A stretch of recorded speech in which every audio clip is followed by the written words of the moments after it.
Palatandaan ng bagong panahon ang mga bakas ng kasaysayan na kitang-kita pa rin ngayon. Dumating sa Syria si Pangulong Emmanuel Macron ng Pransya bago ang NATO summit sa Ankara. Unang beses na bumisita ang pangunahing leader ng kanluran sa Syria mula nang matapos ang 13 taong digmaang sibil na nagtapos sa kudeta ni Ahmed al-Shara laban kay Bashar al-Assad. Maraming leader ng kanluran ang maingat kay al-Shara dahil sa dati niyang kaugnayan sa ekstremismong Islamista. Ngunit nananawagan si Macron at Pransya sa mga kaalyado na alisin ang sanksyon sa Syria at payagan ang pamumuhunan para sa muling pagbangon ng bansa. Pangunahing layunin ng pagbisita ni Macron ang paglagda ng mga kasunduan sa kalakalan at kooperasyon. Sasamahan ka rin ng Pransya. Makikisa ang Pransya sa iyo. Ibabalik sa Syria ang higit 50 milyong euro na nakumpiska mula sa illegal na ari-arian ng pamilya ng dating diktador. Kami ang unang nagsagawa ng legal na aksyon na ito at kami rin ang unang nagtapos nito hanggang dulo. Magpapatuloy kami saan man maaaring maipatupad ang hustisya. Ibabalik ang pondo sa mga Syrian para sa mga proyektong pangkaunlaran sa buong bansa. Sur le territoire. Masaya si al-Shara para sa bansa niya dahil sa natanggap na pinansyal at diplomatikong suporta. Ikinagagalak kong ipahayag na nagkasundo kami na simulan agad ang pagpapalitan ng residenteng embahador sa Damasco at Paris bilang hakbang sa pagpapanumbalik ng normal na ugnayang diplomatiko. Humingi rin ng suporta sa Pransya ang Pangulo ng Syria ukol sa kanilang makasaysayang kaalyado. Tinalakay namin ang patuloy na paglabag ng Israel. Naniniwala kami na ang tunay na katatagan ay nangangailangan ng internasyonal na commitment para pilitin ng Israel na sumunod sa kasunduan sa paghihiwalay ng 1,174 at ganap na umatras mula sa lahat ng sinakop nitong lugar mula Disyembre 8. Mariin namin kinukondena ang mga sistematikong pag-atake na sumisira sa seguridad ng rehiyon. Umaasa kami sa Pransya na gumanap ng aktibong papel sa pagpigil sa paglala ng sitwasyon at sa pagtiyak ng paggalang sa internasyonal na batas at mga kasunduan. Ngunit natabunan ang kanilang pagpupulong ng isa pang insidente sa Damasco. 18 tao ang nasugatan sa dalawang pagsabog sa labas ng hotel kung saan nanunuluyan si Macron. Nasa palasyo ng Pangulo ng Syria, noon ang Pangulo ng Pransya at hindi nasaktan. Hindi pa tiyak ang may sala sa mga pagsabog, pero sinikap ni al-Shara pag-isahin ang mga militanteng grupo sa Syria. Ang pangyayaring ito, habang sinusubukan ng Syria na mapalapit sa kanluran, ay paalala ng mga dapat pang gawin. Kasama natin si Miriam Benraj, yung tipikong pampolitika at mananaliksik sa gitnang silangan mula Paris. Miriam, salamat sa pagsali sa I24 News English ngayon. Ano ang dapat nating isipin sa pagbisitang ito? Ibig bang sabihin, bumabalik na ang Syria sa diplomasya? O heta na naman ang pambobomba? Ipinakita ba nito kung gaano kahina ang pagbabalik na yon? Oo, sa tingin ko. Ibig ko sabihin, napakasimboliko ng pagbisitang ito dahil ito ang unang beses na may bumisitang leader mula sa Europa sa Syria mula nang magsimula ang digmaang sibil. Nagkaroon ng muling paglapit kay Bashar al-Assad ang panahon ng pagkapangulo ni Sarkozy, kung matatandaan mo, na syempre ay tuluyang natigil na magsimula ang digmaang sibil sa Syria. At ang Pransya na yon, napaalala rin sa lahat ng bigat at kahalagahan ng kasaysayan. Ang Pransya ay, gaya ng alam mo, ang dating kapangyarihang may mandato noon sa Syria upang pamahalaan ito. Napakasimboliko at mahalaga rin ito sa kasaysayan. Pero hindi nito kayang itago, gaya ng nabanggit mo, ang lalim ng mga isyung kinakaharap pa rin ng Syria. Kabilang na ang mga isyu sa seguridad, gaya ng nakita natin na hindi naman naging hadlang kay Emmanuel Macron para ipagpatuloy ang kanyang pagbisita at iba't ibang pakikipagkita. Pero hindi ito maaaring baliwalain. At kaugnay ng pahayag ni Ahmed al-Shara tungkol sa presensya ng Israel, hindi rin natin maaring baliwalain na mayroong militar ang Israel.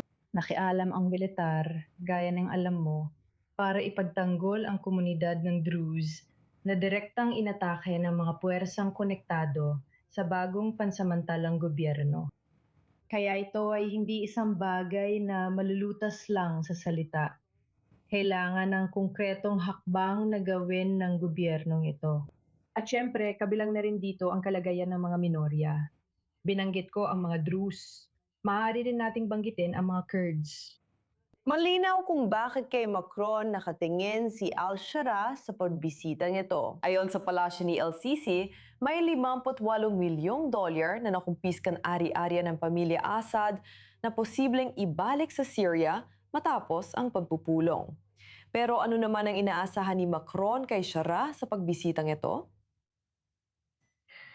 Kaya sa tingin ko, ito ay isang paraan na maaari nating ihambing sa paraan ni Donald Trump. May paniniwala na sa pamamagitan ng ekonomikong diplomasya, may posibilidad na mahikayat si Ahmed al-Shara na maisakatuparan ito. Ang pagtupad sa mga ito, ang progreso na ito na talagang kailangan, hindi lang sa larangan ng ekonomiya.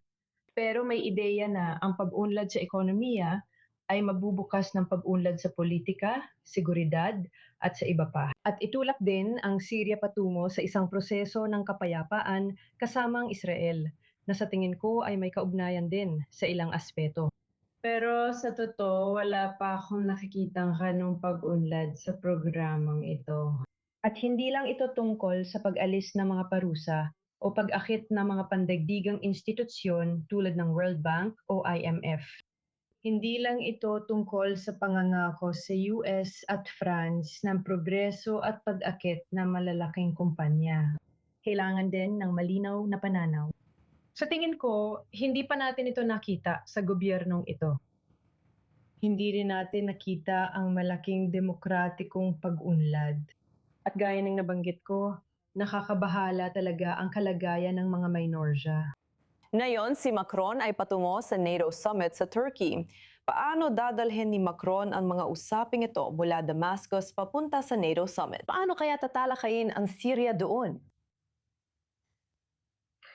Sa tingin ko, nakita natin gaya ng sinabi ko, parang may uri ng koordinasyon sa pagitan ng US at Pransya. At isa pa sa mga pangunahing gumaganap dito ay ang Turkey na pabor sa economic reconstruction, sinusubukang gawing normal ang sitwasyon sa pamamagitan ng pagtatakip sa mga isyung nabanggit ko na sa tingin ko ay hindi pa rin nasosolusyunan. Sa tingin ko, may malaking diplomatic na impluensya para itulak si al-Shara patungo sa normalisasyon sa loob ng Syria. Makikita natin kung hanggang saan ang summit at kung paano ang tatlong pangunahing kalahok ay nagtutulak kay al-Shara na kumilos ng mas mabilis at magpakita ng konkretong progreso. At tunghahantong ito sa pag-unlad na inaasahan nating lahat. At linawin natin, hanggat wala ang progreso na ito, hindi maaaring asahan ni al-Shara na aalis ang Israel sa timog ng Syria. O magtiwala na maaring magkaroon ng anumang uri ng normalisasyon at pangmatagalang seguridad sa pagitan ng dalawang estado na hindi nabanggit. Dahil ito, syempre, ang bumabagabag sa mga kinatawan ng ekonomikong diplomasya na ito. Miriam Benrand, ikinagagalak naming makasama ka sa I24 News English. Salamat sa iyong kaalaman. Salamat! Dumarami na ang mga babala-ukol sa seguridad sa Syria. Ang pagsabog malapit sa hotel ni Macron na yon ay nangyari ilang araw lamang matapos ang nakamamatay na pambobomba sa isang cafe sa Damascus na pumatay ng hindi bababa sa 9 at nakasugat ng 20 pa. Walang umaako ng responsibilidad pero aktibo pa rin sa Syria ang mga selula ng ISIS at iba pang grupong jihadist. Ibig sabihin, ang tunay na hamon para kay al-Shara ay hindi diplomasya, kundi patunayan na kayang siguraduhin ang seguridad ng kabisera. Para pag-usapan pa ito, kasama natin ngayon si Aram Akil, isang eksperto sa mga grupong jihadist sa Syria na kasama natin ngayon mula sa Germany. Aram, ikinagagalak naming makasama ka ngayon sa I24 News English.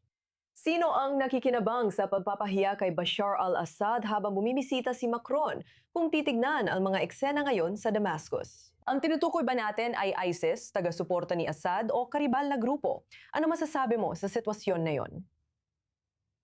Salamat, Nicole, sa pag-imbita sa akin. Sa tingin ko, kailangan ko mag-inya bago magbintang sa kahit sinong grupo dahil wala pang independenteng investigasyon na nagtatakda ng pananagutan at hindi na magkakaroon kailanman. Pareho rin ang pattern sa lahat ng pambubomba at pag-atake sa loob ng mahigit 18 buwan mula nang maupo sa kapangyarihan ang rehimeng kaalyado ng Al-Qaeda ni Jolani. Hindi ito ang unang beses na nangyari ang ganitong pambubomba. Maaring mas napansin lang ito ng media dahil bumibisita si Macron. Ang masasabi natin ay ang insidenteng ito mismo ay nagpapakita ng isang estruktural na problema, hindi lang basta pagtukoy sa isang salarin. Ang rehimen ay umaasa sa malawak na network ng libo-libong internasyonal na jihadist. At patutunayan ko ito muli, ilang araw lang ang nakalipas sa isang podcast, lumitaw ang media advisor ni Giuliani. Ang podcast ay naitala at inilatala sa YouTube, tumagal ito ng 3.5 oras. Lagi niyang ipinagmamalaki ang Al-Qaeda, patuloy na pinupuri si Osama bin Laden at binabanggit ang mga mujahideen sa Syria. Nagsalita-lita siya tungkol sa mga jihadist na ito, sinabing kung magugulo ang sitwasyon, muling lilitaw ang mga ito at uulitin ang mga pangyayari noong 11 ng Setyembre. 12 ng beses, hindi lang sa Syria, kundi sa buong rehiyon at sa iba't ibang mga bansa. Ipinapahiwatig nito na may kamalayan sila na may mga nakahandang bomba at sinumang may hawak o nagmamay-ari ng ganitong kasangkapan ng terorismo ay tiyak na mapapasabog din ang sarili nila sa huli o sa kalaunan. Kaya ipinapakita ni Giuliani na kaya niya kontrolin ang mga jihadist o mujahideen, pero masyado siyang mahina para magawa ito. At wala talaga siyang sentral na otoridad sa kanila. May otoridad siya sa mga minorya, pero hindi sa sarili niyang mga jihadist. Malaya silang nakakagalaw sa pagitan ng mga lungsod, kaya't ito ang pinakamalaking hamon sa seguridad ng bansa. Mananatili ito habang nasa kapangyarihan ang rehimen ni Giuliani na ginagawang bigong estado ng mga jihadist ang bansa gamit ang sarili nilang mga kamay. At kung ISIS ang may kagagawan, ipinapakita nito na hindi kailanman na-neutralize ng gobyerno ang kanilang banta. At nakita na nating lahat kung paano pinalaya ng gobyerno ang libu-libong miyembro ng ISIS ilang buwan na ang nakalipas noong Enero. Pinalaya nila ang mga ito kasama ang kanilang mga pamilya at ikinalat sa mga pangunahing lungsod. At sa halip na i-deradicalize sila, ang gobyerno ni Giuliani ay in-enroll sila sa mga regular na kurso ng Sharia sa loob ng mga mosque. Isang huling punto na lang pakiusap. Kailangan din nating tandaan na si Giuliani ay maraming kaaway kahit sa mga dati niyang kaalyadong jihadi na tinitingnan ang kanyang pagiging praktikal sa politika bilang isang pagtataksir sa kanila. Isang nakakaintrigang pananaw sa kung ano talaga ang nangyayari sa loob ng Syria ngayon. Aramakil, salamat dito. Interesante talagang malaman ang nangyayari sa likod ng pintuan ng gobyerno. Salamat.